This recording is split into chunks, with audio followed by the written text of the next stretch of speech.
उस दिन सुबह के 6 बजे मम्मी ने आवाज दी, अजीत उठ जाओ, देखो सूरज सिर पर चढ़ाया है। लेकिन मैं इतनी जल्दी उठने वाला थोड़े ही था। मगर अगले ही पल मुझे उठना पड़ा, क्योंकि हमारे पड़ोस के खाली पड़े मकान से आती खटखट की आवाज ने मेरी उत्सुकता जो बढ़ा दी थी।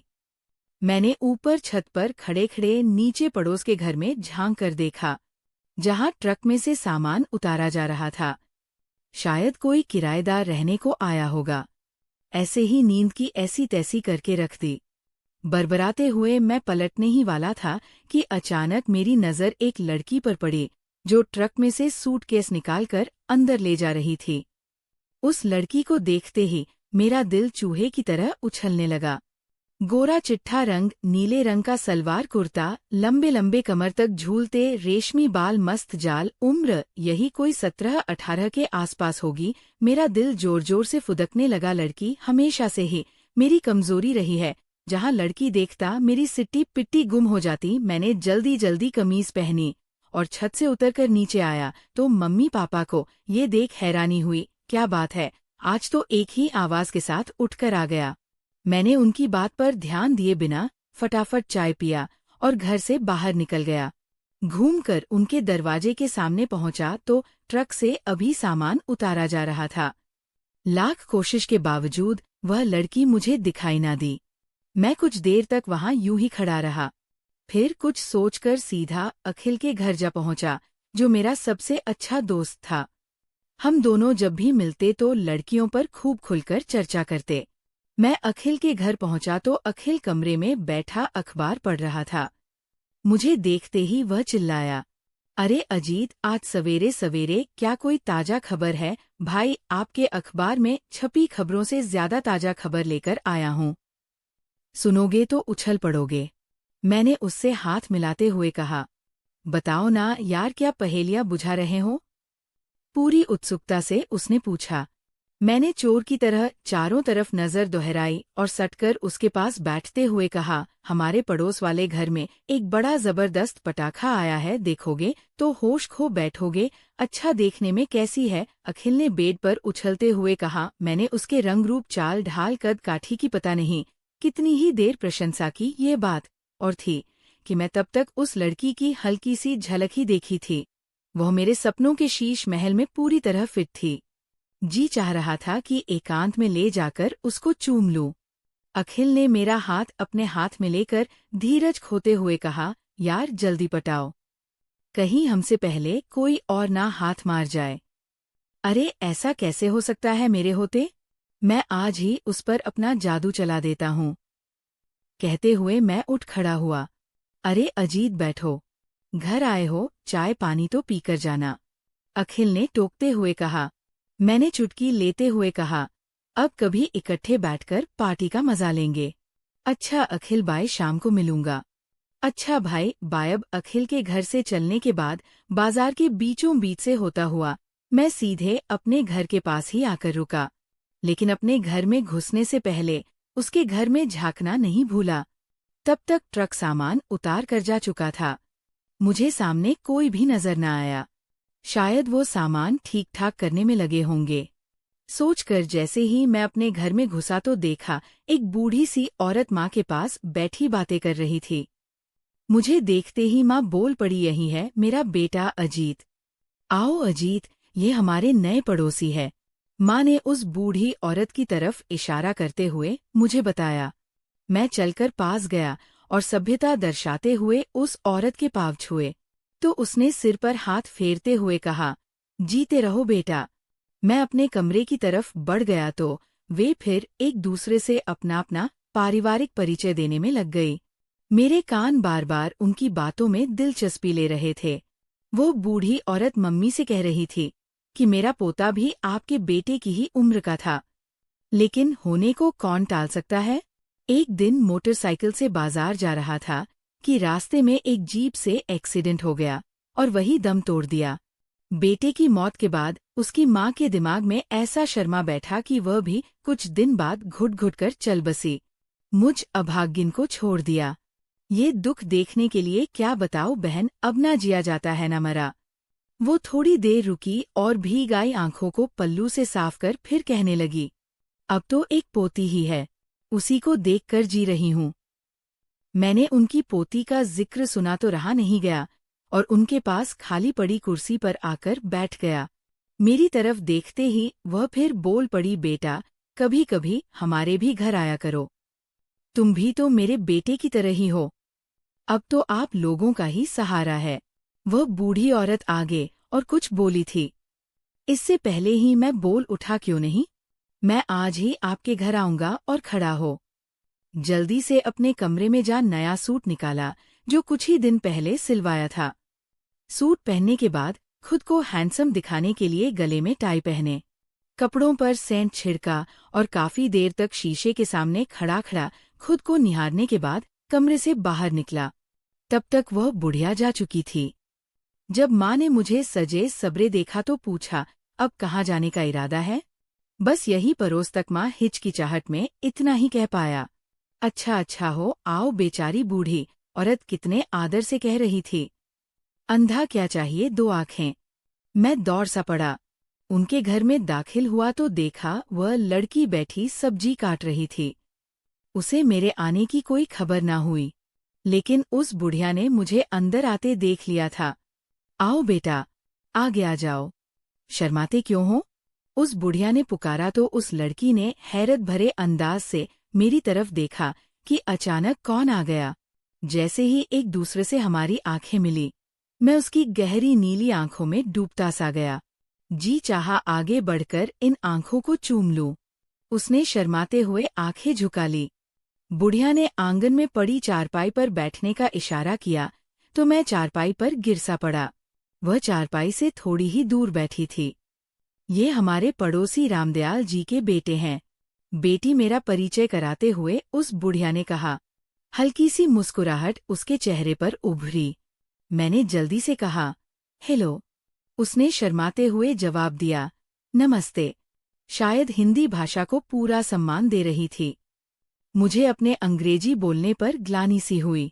मैंने बात जारी रखने के इरादे से पूछा, आप क्या करती हैं? अभी सेकंड ईयर के पेपर दिए हैं। उसने सुरीली आवाज में उत्तर दिया। आगे क्या इरादा है? मैंने पूरी निकटता बढ़ाने के इरादे से एक और सवाल कर दिया। मेरा इरादा तो पढ़ने का है, लेकिन दादी जी व पिताजी मना कर रहे हैं। उसने गर्दन झुकाए झुकाए ही जवाब दिया, अरे दादी जी पढ़ने दीजिए ना इन्हें। मैंने उसका साथ देते हुए कहा, आजकल तो पढ़ाई का ही महत्व रह गया है। बिना पढ़ाई तो आदमी पशु समान होता है। फिर पढ़ाई की कोई सीमा थोड़ी ही होती है। जितना ज्ञान ले लिया जाए कम ही है। फिर इनकी अभी उम्र ही क्या है। पता नहीं मैंने कितनी ही देर शिक्षा पर भाषण दिया। मैं तो और भी बोलता जाता, अगर उसने बीच में टोक कर पूछा ना होता, आप क्या काम करते हैं? मैंने चेहरे पर पूरी मुस्कुराहट लाते हुए कहा, बीए फाइनल का एग्जाम दे रखा है। बस परिणाम निकल आए फिर आगे की सोचूंगा। वह आगे कुछ ना बोली तो मैंने फिर बात करने के लिहाज से पूछा, आपने अपना नाम नहीं बताया। मेरा नाम राखी है। जी मेरा नाम अजीत है। मैंने बिना पूछे ही फटाक से अपना नाम बता दिया। अभी हम बातें कर ही रहे थे कि उनकी दादी जी चाय बनाकर ले आई। लो बेटा चाय। अरे दादी जी आपने ये तकलीफ क्यों की? मैं कोई गैर थोड़े ही हूँ, मैं तो घर का सदस्य हूँ। मैंने राखी से पूरी नजदीकी बनाने के इरादे से कहा, अरे फिर क्या हुआ? घर के सदस्य क्या चाय नहीं पीते बेटा? उन्होंने कहा तो मैंने चाय की प्याली उनके हाथ से पकड़ ली और चुस्की लेते हुए चाय पीने लगा। साथ ही राखी को बार बार निहार रहा था। वह मेरे सपनों के शीश महल में पूरी तरह फिट थी। चाय की प्याली खाली कर नीचे रखी तो खड़ा होता हुआ बोला, अच्छा दादी जी अब चलूंगा। लेकिन मेरा ध्यान राखी पर ही था। अच्छा बेटा आते जाते रहा करो, तुम्हारा अपना ही घर है। बुढ़िया ने कहा, हाँ हाँ इसमें क्या शक है, आप भी राखी जी कभी हमारे घर आइए। मैंने उसके चेहरे पर नजर गराते हुए कहा, कभी जरूर आऊंगी। उसने हल्की सी मुस्कुराहट लाते हुए कहा तो मेरा मन झूम उठा। शाम को अखिल से मुलाकात हुई तो सारी कहानी अखिल को बता दी। अखिल ने मेरा हाथ दबाते हुए कहा, भैया तुमने तो आखिर जगह पक्की कर ही ली। कभी हमें भी मिलवाइए उससे। मौका मिला तो मैंने गर्व से उत्तर दिया, लेकिन ध्यान रखना, बदमाशी नहीं चलेगी। कहीं मेरा काम तुम बिगाड़ ना देना। अरे नहीं यार, अखिल हंस पड़ा। मेरी घनिष्ठता राखी के साथ खूब बढ़ गई। कभी वो हमारे घर आती, कभी मैं उनके घर चला जाता।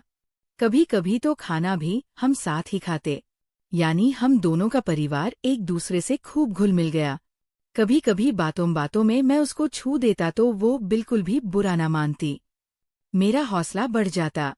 कई बार राखी को मैंने दिल की बात कहनी भी चाही, लेकिन ये सोचकर रुक गया कि कभी अकेली होगी तब कहूंगा। एक दिन राखी के पिताजी व दादी को किसी रिश्तेदार से मिलने दूसरे गांव जाना था। जाने से पहले वे मम्मी को बोल गए थे कि हम शाम को लौटेंगे। अपनी रिश्तेदारी में मिलने जा रहे हैं, घर का ध्यान रखिएगा। राखी घर पर अकेली ही है। मैं स्नान घर में नहा रहा था। मैंने भी सुन लिया। मैं इसी सुनहरे मौके की ताक में था। मेरा मन ये सोचकर खुश था कि आज राखी घर पर अकेली ही है। मेरा मन कल्पना की ऊंची उड़ानें भरने लगा। दोपहर का समय था। गर्मी अपनी पूरी चरम पर थी। सूरज देवता लगातार आग बरसाए जा रहे थे। लोग अपने अपने घरों में ठंडी छाव का आसरा लिए सो रहे थे, लेकिन मेरी आंखों में नींद कहा। मुझे तो बस राखी ही दिखाई दे रही थी। मम्मी भी सोई पड़ी थी। मैं कांपते दिल से उठा और राखी के घर में घुस गया। राखी कमरे में सोई पड़ी थी। छत पर पंखा चल रहा था। राखी को शायद नींद नहीं आ रही थी। आंखें बंद किए पड़ी थी। तभी तो मेरे पद चापों की आहट सुन चौंक पड़ी। अरे अजीत, तुम! मैं तो डर ही गई थी। इसमें डरने की क्या बात है? मैंने तीखी नजरें राखी के सारे बदन पर घूरते हुए कहा। आओ अजीत, बैठो। मैं सुबह से अकेली ही पड़ी बोर हो रही थी।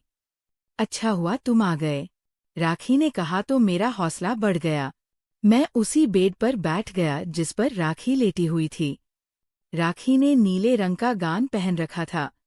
वह मुझे आज हमेशा से ज्यादा अच्छी लग रही थी। मेरा मन बेकाबू होने लगा। मेरी आंखों में वासना के लाल डोरे तैरने लगे। मैं एक टक राखी को खा जाने वाली नजरों से देखने लगा। शायद राखी मेरी बिगड़ी नियत को तार गई। तभी तो उसने उठकर बैठते हुए कहा, ऐसे क्या देख रहे हो अजीत? राखी, तुम नहीं जानती मैं तुमसे कितना प्यार करता हूँ। मैंने तुम्हें जिस दिन से देखा है ना नींद आती है ना चैन मिलता है। राखी, आज तो मेरी प्यास बुझा दो। मैंने धीरज खोते हुए कह दिया है। राखी को जैसे बिजली का शॉक लगा। झटके से खड़े होते हुए कहा, अजीत, मैंने ये कभी भी नहीं सोचा था कि तुम इतने गिरे हुए इंसान हो। मैंने तुम में हमेशा अपना अपना खोया हुआ भाई देखा है। हमेशा भाई की तरह प्यार किया है, और तुमने उस प्यार का गलत मतलब निकाल लिया। क्या तुम्हारी नज़र में औरत सिर्फ वासना पूर्ति का ही नाम है? उसमें माँ या बहन का कोई स्थान नहीं। आज तुम जैसे लोगों की वजह से ही भाई बहन का रिश्ता भी बदनाम हो चुका है। आज तक तुम्हें मुझ में सिर्फ वासना ही दिखाई दी है, और इसी उम्मीद के सहारे तुमने मुझसे निकटता बढ़ाई है। तो लो, मेरा जिस्म हाजिर है, कर लो अपनी वासना पूरी। कहते हुए राखी ने गाउन के बटन खोल दिए। मारे शर्म के मैं जमीन में गिरा जा रहा था। मेरी नजरें राखी के सामने उठ नहीं पा रही थी। मरे हुए लहजे में बस मैं इतना ही कह पाया, मुझे क्षमा कर दो राखी, मुझसे भूल हो गई। वासना ने मेरी बुद्धि को भ्रष्ट कर दिया था। राखी अपना गाउन ठीक करते हुए उठकर मेरे पास आई। मेरा झुका चेहरा अपने हाथों से ऊपर उठाया और बोली, मैं जानती हूँ अजीत, तुम एक अच्छे लड़के हो, लेकिन वासना ने तुम्हारी बुद्धि पर पर्दा डाल दिया था। मैंने तुम्हें क्षमा कर दिया। ये बात हम दोनों के बीच ही रहेगी। वादा करो आज के बाद हर लड़की को आदर की दृष्टि से देखोगे। मैंने अश्रुपूरित नयन ऊपर उठाए तो राखी ने अपने हाथों से आंसू पोंछते हुए कहा, आदमी कभी कभी भटक जाता है अजीत, गलत लोगों की संगत से, गलत फिल्में देखने से। जो मेल तुम्हारे मन पर जम चुका था वह इस पश्चाताप के आंसुओं से धुलकर बाहर निकल गया है। वादा करो हर रक्षाबंधन के दिन अपनी इस बहन से राखी बंधवाने जरूर आओगे, चाहे मैं कहीं भी हो। दीदी कहते हुए मैं राखी से लिपट गया तो राखी की भी आंखें भर आई। आज वास्तव में उसे खोया हुआ भाई मिल गया। दोस्तों, आपको ये कहानी अच्छी लगी हो तो प्लीज़ वीडियो को लाइक करें और चैनल को सब्सक्राइब